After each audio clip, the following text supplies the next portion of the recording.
इंसाफ का तराजू।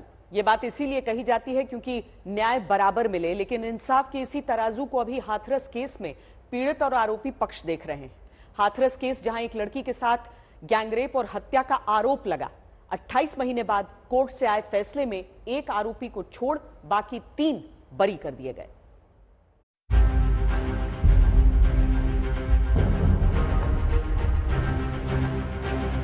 आज तक संवाददाता मिलन शर्मा एक बार फिर उस रास्ते पर आ गया। खबर ने सितंबर 2020 में देश में सबसे बड़ी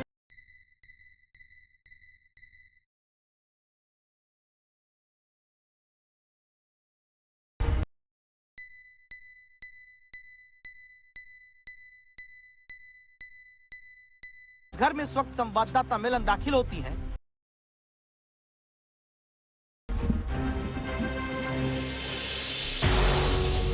हाथरस के इसी गांव में सितंबर 2020 में दलित बेटी से गैंगरेप और हत्या के आरोप लगे। संदीप सिंह समेत 4 लोगों की गिरफ्तारी हुई। दोबारा इसी गांव से रिपोर्ट करने की जरूरत इसलिए पड़ी क्योंकि हाथरस केस में SC/ST कोर्ट ने गुरुवार को सिर्फ संदीप सिंह को दोषी ठहराकर आजीवन कारावास की सजा सुनाई। बाकी 3 अन्य आरोपी हाथरस केस में बरी कर दिए गए। रेप या गैंगरेप की बात भी कोर्ट ने नहीं मानी। संवाददाता मिलन ने तय किया कि गांव में सबसे पहले उस परिवार से बात करें जिन्होंने अपनी बेटी खोई। जो पीड़िता का परिवार है हाथरस में, वो बिल्कुल नाखुश है और इन्हीं से जानते हैं कि क्या इस वक्त ये सोच रहे हैं, क्योंकि हाथरस गैंगरेप और हत्याकांड को अब 2.5 साल बीत चुका है। और परिवार वालों से ही पूछना चाहूंगी, 2.5 साल बाद भी आप उम्मीद कर रहे थे कि आपको न्याय मिलेगा, और अब जो SC/ST कोर्ट है उनका जो फैसला आया है, इससे किस तरीके से आप समझ रहे हैं? मैम देखिए, पूरा जो हम सोच रहे थे इन्होंने बिल्कुल उस पर पानी फेर दिया गया, क्योंकि सब कुछ हमारे पक्ष में था। बहन की डायन डिक्लेरेशन, मजिस्ट्रेट के बयान, CBI की चार्जशीट में सभी आरोपी सिद्ध किए गए थे। तो सब कुछ कोर्ट ने सब कुछ को पानी फेर दिया गया। 376 रेप की धारा थी, वो निकाल दी गई। 304 यानी कि 304 IPC के सेक्शन के अंतर्गत जो सजा सुनाई गई है संदीप को, वो आजीवन कारावास की है। इसको लेकर भी आप खुश नहीं हैं? खुश कैसे हो जाएंगे मैम? ये तो कोई धारा वो थोड़ी है, ये तो हल्की फुल्की धाराओं में उसको सजा सुना दी गई है। तो दिखाने का एक वो है कि नहीं तो इसको भी बरी कर देते वो लोग। हमारे घर से तो बेटी की मौत हुई है ना, उनका तो कुछ नहीं गया। हमारे घर से उनका मान सम्मान, हम लोगों का अपमान, सब कुछ हमारे उन बेटे की इज्जत बेइज्जती सब कुछ हुई। कोर्ट में पूरी तरीका से सब कुछ हुआ उनके साथ में। उसके बदले में सिर्फ एक को सजा सुनाई, नॉर्मल ढंग की सजा, जो वो कभी भी उसे निकाल के ला सकते हैं। इससे कोई न्याय नहीं बोलते। यह एक छोटा मोटा सा फैसला कर लिया गया है जो उनकी समझ में आया। वो ये एक जाति देख के न्याय दिया गया है, जैसे हमारी जाति उस हिसाब से न्याय दिया गया है। आपको ऐसा लग रहा है? ऐसा हमको लगा है। ये जो चीज सत्य है, ये तो बिल्कुल सत्य बात है। ये लोगों को कभी सजा नहीं दी जा सकती है।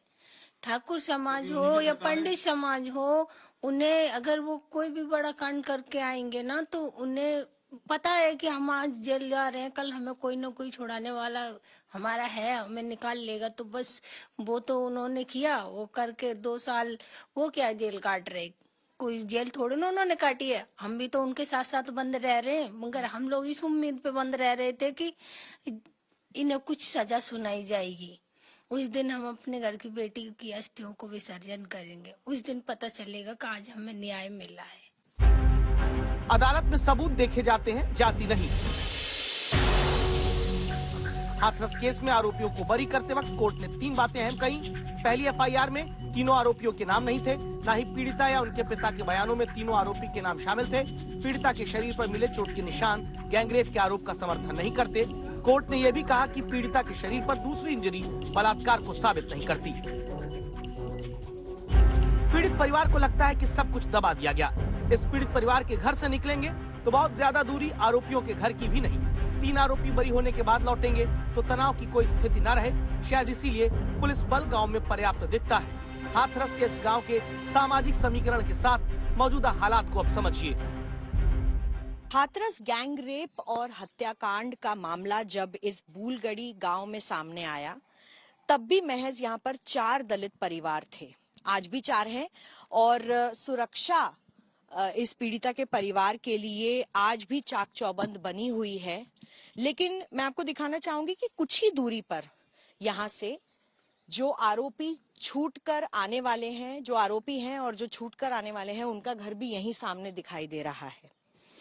तो आप अंदाजा लगा सकते हैं किस तरीके का मंजर यहां पर दोबारा बन सकता है और शायद यही एक कारण है कि अब भी यहां पर जो सुरक्षा कर्मी हैं, यूपी पुलिस के और सीआरपीएफ फोर्स के, वो तैनात हैं।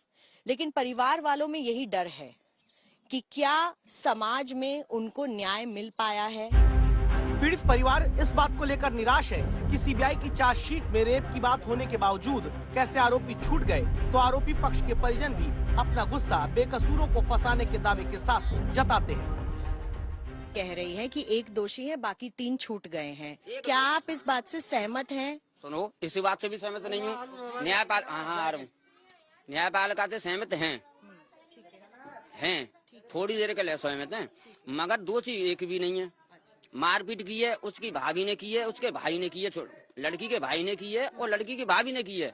पैसे के चक्कर में, पैसे कमाने के, जो फंडिंग का पैसा आ रहा है वो अलग आया था। राहुल गांधी फलाने ढिकाने जो वो आए उन्हें पैसे की बू होगी कि पैसा ज्यादा आए, इस वजह से ही और वो कर दिया, बस और कोई बात नहीं है। दलित बेटी का परिवार अब ऊपरी अदालत में न्याय की आस चाहता है। आरोपी के घर वाले कहते हैं कि न्याय हमको भी हर हाल में मिले। इन सब के बीच एक लड़की को मिलने वाला इंसाफ क्या पूरा हो पाया है? हाथरस से मिलन शर्मा के साथ आज तक ब्यूरो।